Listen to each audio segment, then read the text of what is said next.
It is about damn time that the Philadelphia Phillies got a closer, and boy did they in Jhoan Duran. The prize trade deadline acquisition just slammed the door shut in just 4 pitches to record his first Philly save, and not only does this change the way the Phillies go about the 9th inning, but makes life a whole lot easier for Rob Thomson in those late inning decision process. I want to reflect on not only Duran individually and what he brings to this Phillies team, but how much more sense all the pieces around him do fit in. We got a couple notable quotes to dive into from our guy Luke Arcani down there on the beat, talking to Rob Thomson himself, and a couple things that I want to reflect on his article on Crossing Broad, as well as a ton more. I am fired up right now. I'm recording this following the Phillies' victory in which Duran did record his first save. A pretty ideal debut, if I do say so myself. We're talking about it taking him just 4 pitches to record his first save in a Phillies uniform. I'm not going to nitpick and say I wanted strikeouts right here, but nonetheless, a 98-mile-per-hour splinker coming out the gates there is pretty absurd stuff. And I do think Duran himself enjoyed the environment that is Citizens Bank Park. I can only imagine and cannot wait to see the way that this does play in a postseason setting here. There is an energy to Citizens Bank Park and Philadelphia in its entirety that simply does not exist in other cities, and I think he's beginning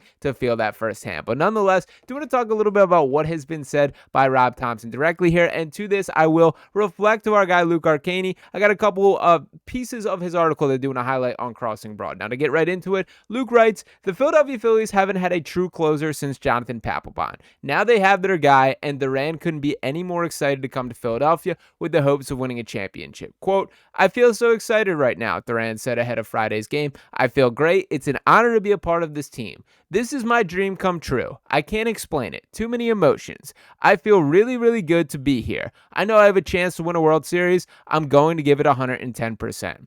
Duran turned into one of the best relief pitchers in all of baseball over the last few years and was the best arm traded at this year's deadline. The Twins' original asking price was Andrew Painter, according to multiple reports, but Dave Dombrowski was able to get it done for Mick Abel and Eduardo Durant.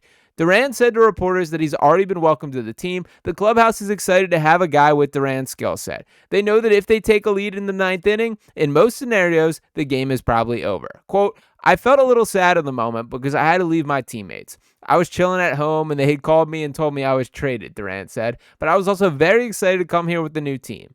Durant is a high-profile arm with an electric entrance. The Twins went to him a few years back and told him they had something special for him. He loved it. It stuck. And the same entrance will play in Philadelphia. Quote, I can't explain that. Right now, I can see the fire in the stadium. I'm excited, added Durant. And the Phillies tested out their graphics. The stadium scoreboards will be covered with fire. The tarantula is hidden in the fire. Durant said that a few members of the Twins strength training started calling him the Durantula a few years back, and it stuck. Now, to interject here, pretty cool, like behind the scenes, getting a little bit of give and take from these guys. And Duran specifically, I kind of love his mentality as a whole. And there was a pretty cool back and forth about the number 59. And to dive into that directly here, that Rob Thomson told, this being to Ant Sanfilippo here, on what it meant for Rob Thomson to give up number 59. He said, quote, my wife almost cried. That coming from Duran there. And I will say, I think there's a bit too much credit being handed out to Rob Thomson here. You're a manager, my guy. It is not the biggest deal in the world if you change numbers. And I do think it means more to a player, but kind of cool the back and forth that did go down here. That Duran saying that originally he was a little disappointed that he couldn't keep the 59 and talked about how much that meant to him, which I'll pull up in the next portion of Luke's article. But Rob basically calling him on the phone saying, look, if this means something to you, if this is something that you want and that will help you play better, you don't have to say anything more than that. And that's exactly how things did go down there. Now, to reflect on this next part of Luke's article, he continues on, and this quote coming saying, he's really good. He's one of the best in the game. If he's not the best, it just moves everyone up an inning. We've got Strom and Kirkring as your true setup guys. We've got Banks, Romano, Lazar. We've got D-Rob, David Robertson coming. We've got Alvarado coming back at some point. Thompson, who has worn number 59 since coming to Philadelphia, says it wasn't a hard decision to give up his number. The manager called Duran, who didn't want to take the number from the manager. Thompson said the number didn't mean much to him, and if the number meant something to you, then it's all yours. So Duran will wear number 59. There's not really meaning behind it. Duran said it's the number the Twins gave him, but he's now just turned it into his thing. His wife almost cried when they heard that he could keep the number. His number is in big letters at the bottom of his pool in his house in the Dominican Republic. He's turned a random number into something he doesn't want to lose. Duran will bring fire on the mound and on the scoreboard to this Phillies bullpen, which has struggled this season. The loss of Jose Alvarado was a major blow. Now they have their next closer for at least the next 2.5 years. And this is the number one thing that I want to harp on here is, boy, is it a relief to me to just have the ninth inning guy. And I've been pretty vocal about this on this channel here and just everywhere for anyone that will listen here.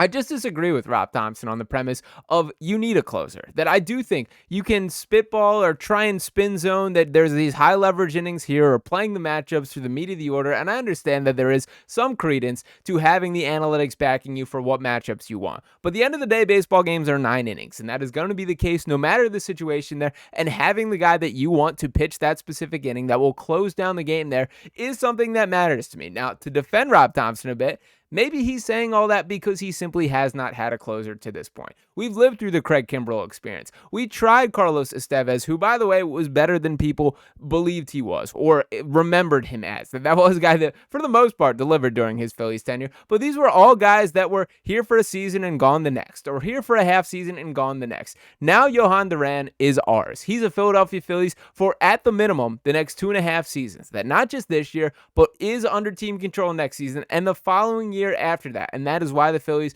were willing to pay what many are considering a steep price. I'm still not there. That, to be perfectly honest, shout out to Mick Abel, who revived his MLB future this season. That was a guy who was a prize first-round pick that the Phillies believed in, invested in, thought could be one of the pitchers of the future, and he really kind of fell off the face of the earth. He had some significant struggles in the minor leagues, and then all of a sudden something clicked this year. He had some really nice flashes with this Phillies team, with Aaron Nola out during his injury stint, which he is still on, and by the way, is making his rehab process beginning to work his way back to the major league level, and the Phillies are going to be counting on him to pitch at a pretty high level when he does return. The reduction of production from Jesus Luzardo, Taijuan Walker, we know the story. They're going to need Aaron Nola to be a guy for the second half of the season and certainly into the postseason there. But nonetheless, that is a discussion for another day. And Eduardo Durant, who I do believe in as a prospect, and there's a lot of glowing reports on, Durant is going to pitch probably 4 seasons in the major league before Tait is even considered for being brought up there. For a Phillies team that is about winning a World Series right now, to me, that is a no-brainer decision. Now, to get a little bit deeper into what he brings to this baseball team,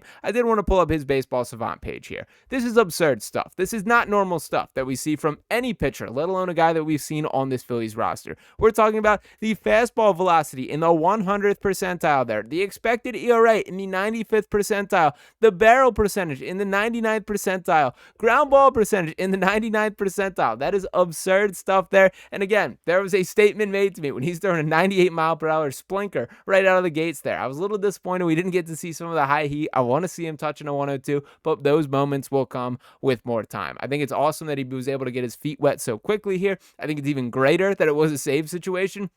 When I did see him warming up in that 9th inning before the Phillies took a lead, I did wonder, are they going to roll him out there before it is the high leverage opportunity where you can slam the door shut? But we didn't have to worry about that as the team did come through, push to a lead, and Durant slamming the door shut exactly as this team is designed. Now, beyond just Durant, everything else in this Phillies bullpen makes a whole lot more sense. Now, to look at the whole picture here as what the projected playoff bullpen is here, that Duran right at the top of the list as the clear closer. Orion Kerkering and Matt Strahm will be our setup guys. Those will be on the right hand of the plate with Kerkering, who, by the way, lit up another home run today, and looks like to me he could use a couple of days off there. Matt Strahm, another guy who has not been quite to the level that he was last year, but when you look around the MLB, those are better options than a lot of teams are rolling out there. David Robertson, I'm not ready to back my full belief in a 40-year-old, but he's had some positive stints with this Phillies team and across the MLB throughout his pretty illustrious and long career to this point. Tanner Banks is a guy that has earned his money, earned his keep on this Phillies team during the expanded opportunity following Jose Alvarado's suspension there.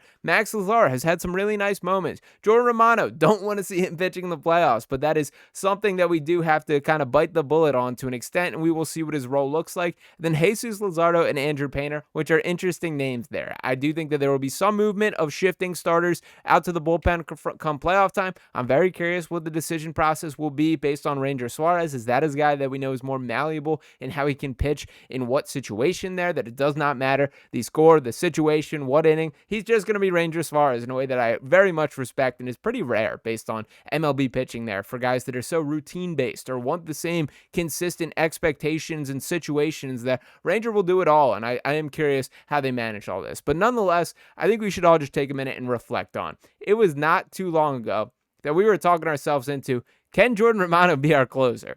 Now we got a guy coming out to flames throwing. We're playing Spanish music. The Undertaker dongs are coming off in there. There is excitement around this Phillies bullpen in a way that I haven't felt in several seasons to this point. The Phillies have a closer, and his name is Jhoan Duran. That is a great thing to be able to rest our head at night, and I cannot wait to see what the rest of his future Phillies tenure does have in store. It is just one game. We do not need to be running victory laps yet. It is not too long ago where Craig Kimbrell looked like he could potentially be that guy. But Jhoan Duran is not Craig Kimbrell, man. This is a guy who's still early in his prime, still growing as a baseball player.